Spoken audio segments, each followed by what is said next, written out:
ही आहे सुरमई. आपण सुरमई फ्राय करणार आहे. त्यासाठी मी घेतलेले आहेत हे मसाले.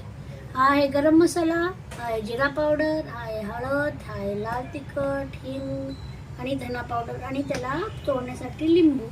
आता मी हे सुरमई स्वच्छ धुवून याला हे सगळे मसाले चोळून ठेवलेत मॅरिनेशन करून 15 मिनिटं तळण्यासाठी.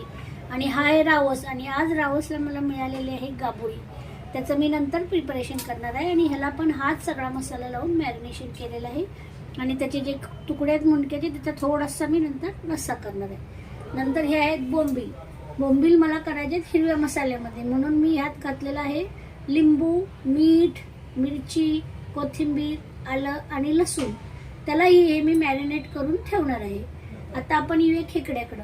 हा खेकडा मी सोलून स्वच्छ धुवून घेतला 4-5 वेळा. त्याचे नांगे बाजूला काढले. हे सगळे साफ ब्रशनीस करून घेतलेले स्वच्छ. त्याच्या नांग्याचा आपण वाटून त्याचा रस्सा आपण करणार आहे. त्यासाठीचा हा मसाला आहे. खोबरं, लसूण, आलं, लाल तिखट, हिरवी मिरची 1 आणि थोडंसं धने-जिरे पावडर. आणि त्यासाठी कोथिंबीर आपण रश्याला वरून भुरभुरणार आहे. फोडणीमध्ये कढीपत्ता टाकणार आहे. अख्खा लसूण आणि टोमॅटोचे थोडेसे तुकडे टाकून हे झालं माझं प्रिपरेशन कच्चा माशाचं. आपण आता तयार करूया मासे.